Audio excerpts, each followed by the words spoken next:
Buenas noches con todos. Hoy día vamos a tocar el tema Se conoce al árbol por sus frutos, que está en el capítulo 11 del Evangelio según el Espiritismo. Primero tenemos esta frase que dice: el árbol que produce malos frutos no es bueno, y el árbol que produce buenos frutos no es malo. Por lo tanto, cada árbol se conoce por su fruto. No se recogen higos de los espinos, ni racimos de uvas de las zarzas. El hombre de bien extrae las cosas buenas del buen tesoro de su corazón, y el hombre malo extrae las malas del tesoro malo de su corazón, porque la boca habla aquello con que está lleno el corazón. San Lucas, de 6:43 al 45.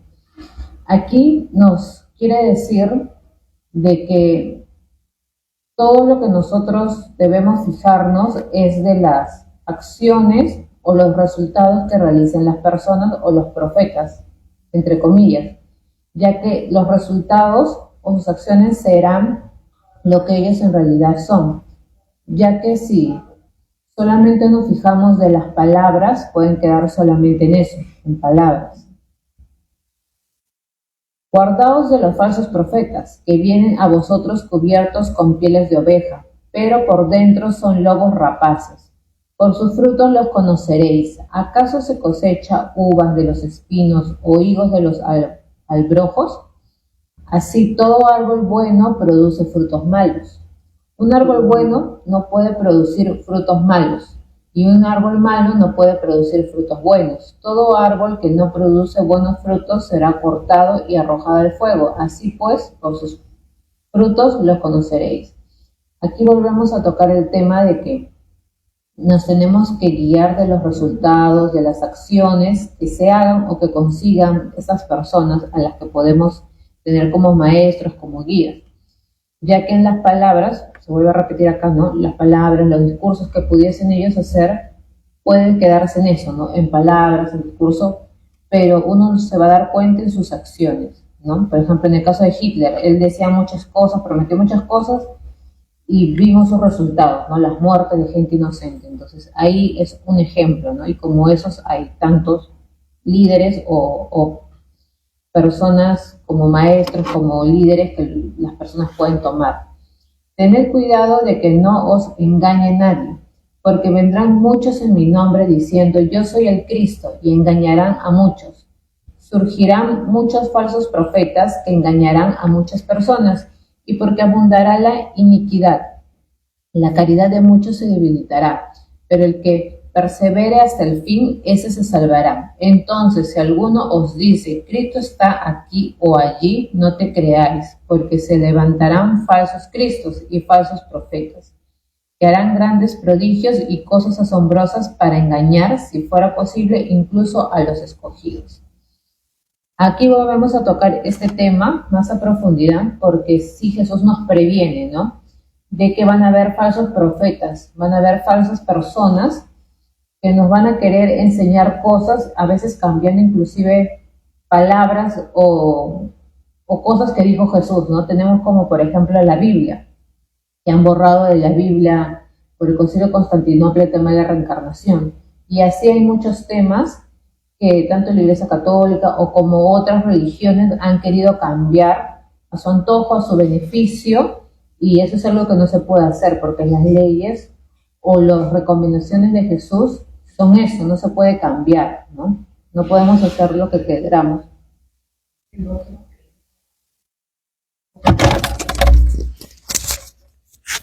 Por eso es que tenemos que tener mucho cuidado con eso, ¿no?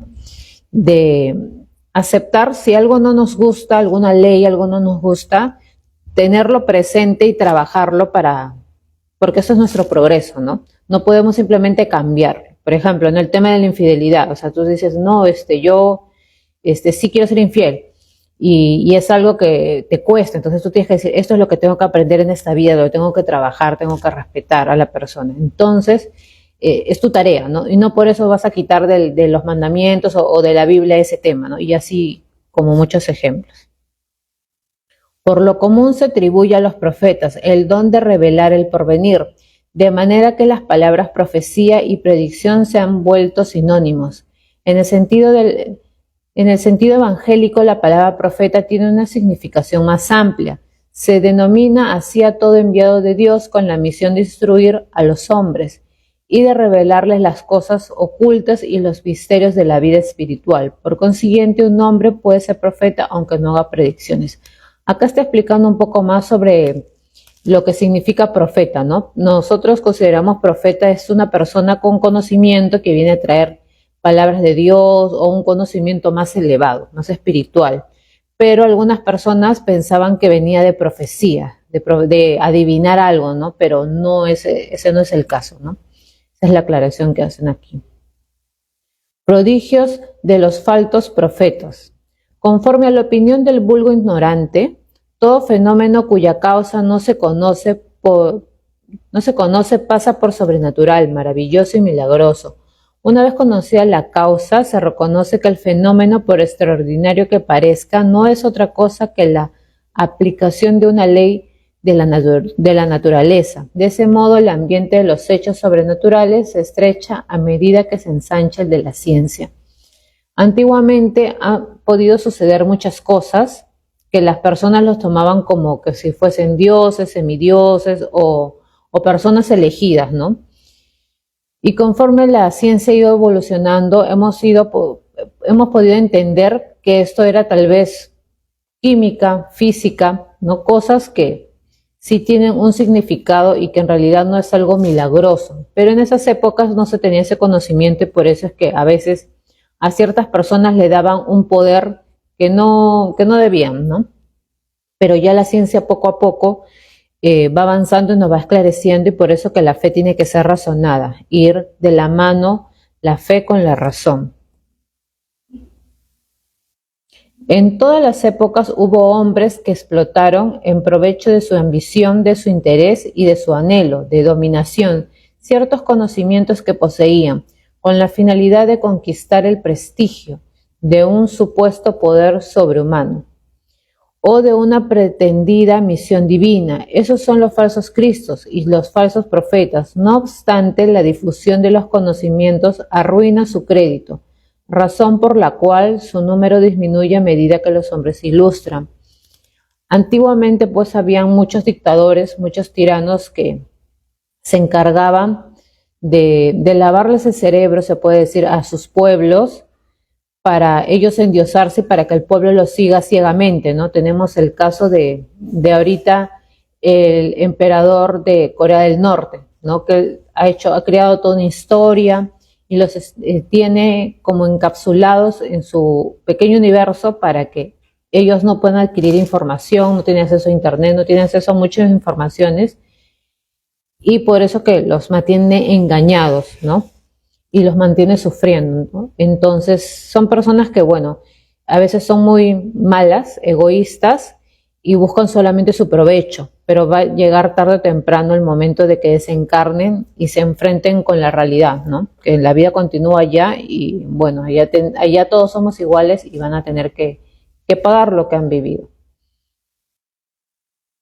El hecho de obrar fenómenos que en presencia de ciertas personas pasan por prodigios no es pues la señal de una misión divina, pues que puede ser el resultado de los conocimientos que cada uno está en condiciones de adquirir o de facultades orgánicas especiales que el más indigno puede poseer tanto como el más digno.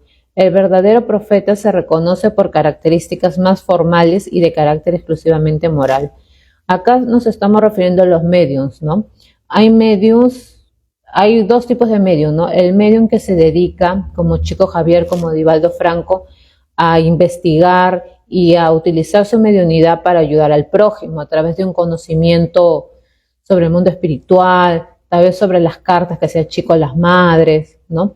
O sea, son cosas sublimes, cosas donde hay mucha rigurosidad, y lo hacen de una manera desprendida, sin cobrar, versus que hay otros mediums que utilizan su mediunidad para cobrar, para lucrar, hasta inclusive engañan, ¿no? O sea, a veces no dicen la verdad, pero como han cobrado, ellos tienen la responsabilidad de decirte algo, entonces hacen pacto con espíritus o te inventan cosas, ¿no?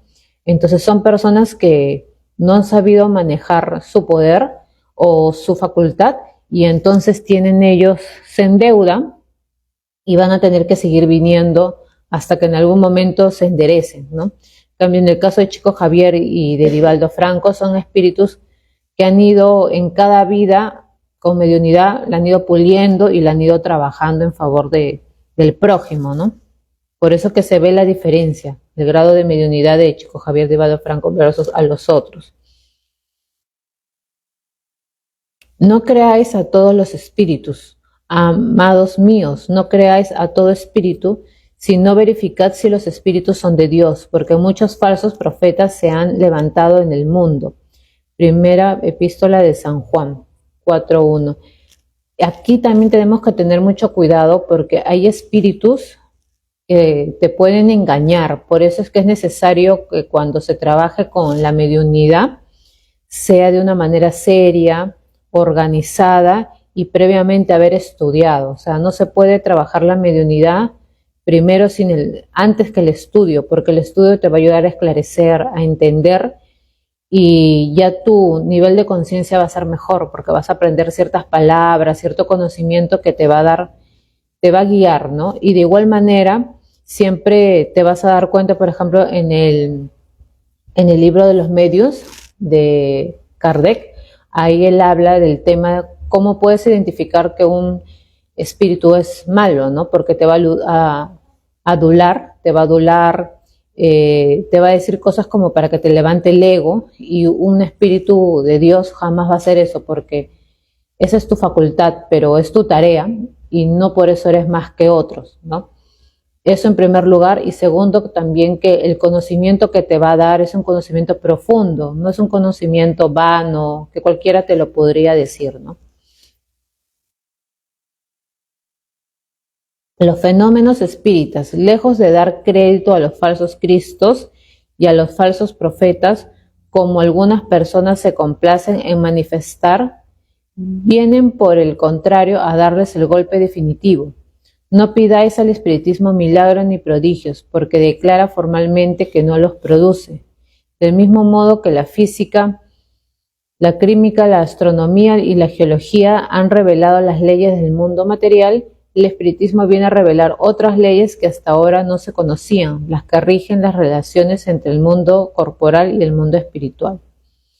Bueno, acá también hay que tener cuidado, ¿no? A veces hay personas que solamente quieren ver la fenomenología, que quieren ver cosas extraordinarias, ¿no? Y en realidad eso sí se podría llegar a dar, pero es en el momento de que ellos lo dicen, ¿no? Porque la puerta toca de allá para acá, no de acá para allá. Y también es si tenemos el merecimiento, ¿no? Y más bien nosotros nos tenemos que dedicar en aprender las leyes morales, las leyes de Dios, ¿no?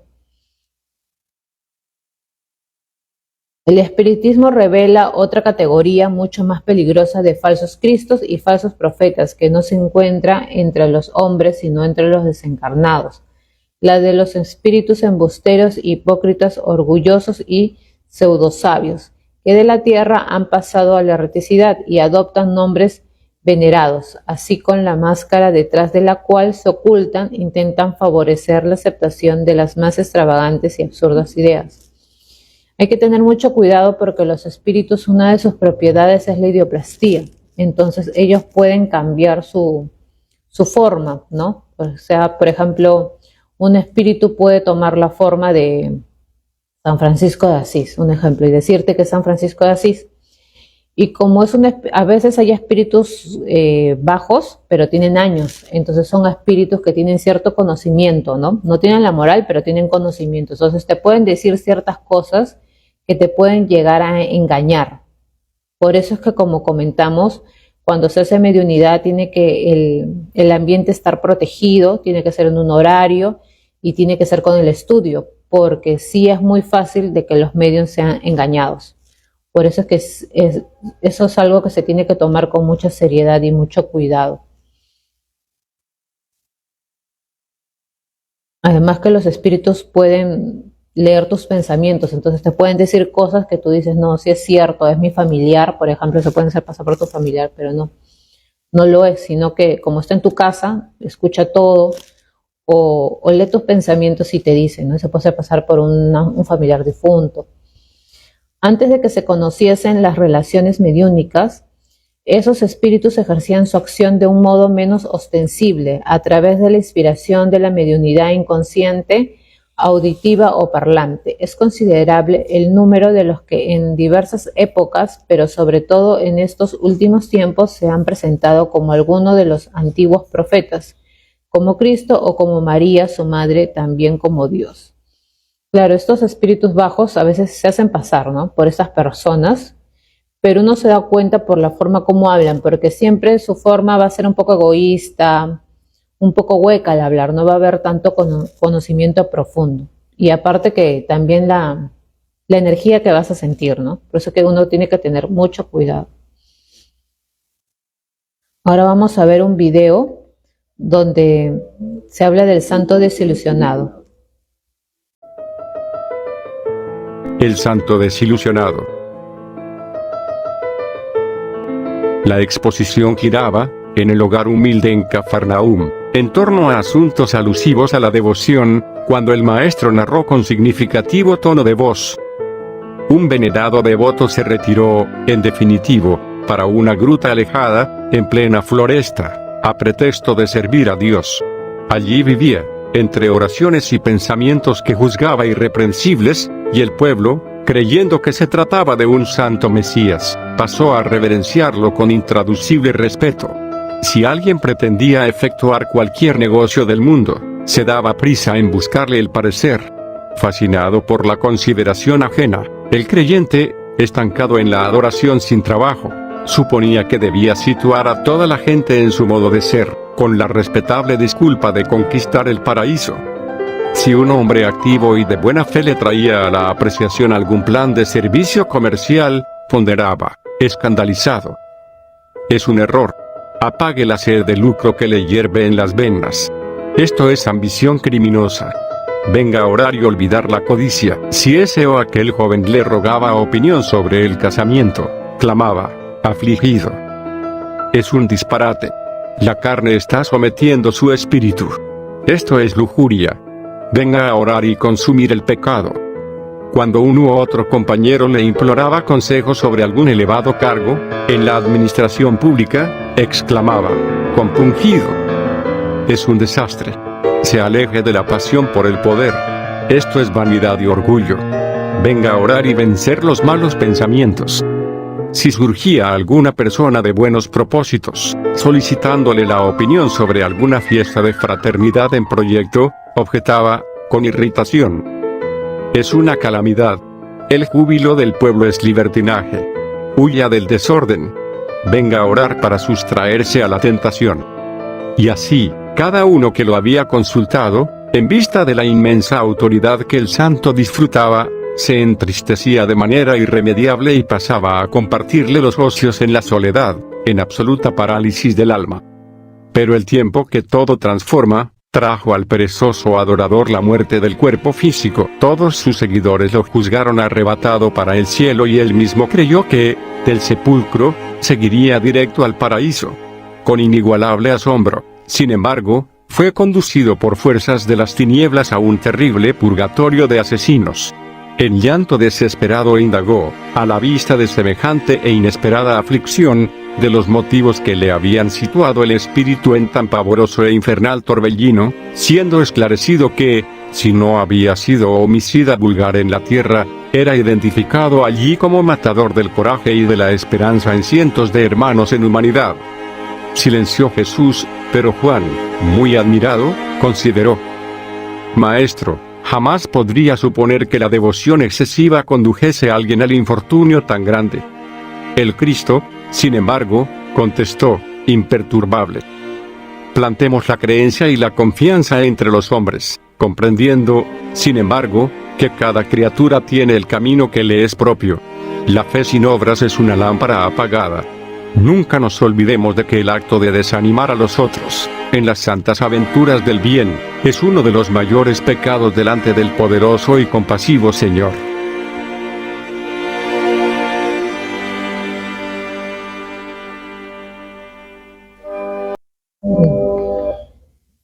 Ya, acá en este video podemos entender de que hay que tener cuidado porque nosotros no solamente debemos enfocarnos en orar, en rezar, en estudiar, sino tiene que haber un trabajo, una ayuda, algún acto caritativo, ¿no? En este caso, estas personas le pedían consejos como, por ejemplo, el hacer un negocio, y ese negocio iba a traer trabajo a personas, iba a ayudar a la economía, ¿no? Entonces, no era algo malo.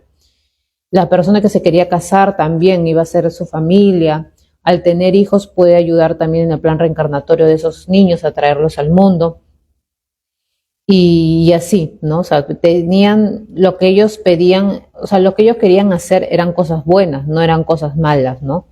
No era lujuria, como él decía, no iba a ser con su esposa, iba a traer hijos al mundo y así muchas cosas. Entonces hay que tener cuidado porque a veces pensamos que solamente tenemos que orar y rezar y estudiar, pero también hay que hacer y hay que dejar que cada persona haga su tarea porque no todos tienen el mismo camino, o sea, no todos van a ser profetas, no todos van a ser gurús, cada persona tiene su tarea, ¿no? Por ejemplo, tener su negocio o ser trabajador, tener su familia, ser ama de casa, y son sus tareas, son sus planes reencarnatorios, y eso es con lo que ellos han venido, y está bien, porque cada quien tiene una tarea importante en la sociedad, ¿no?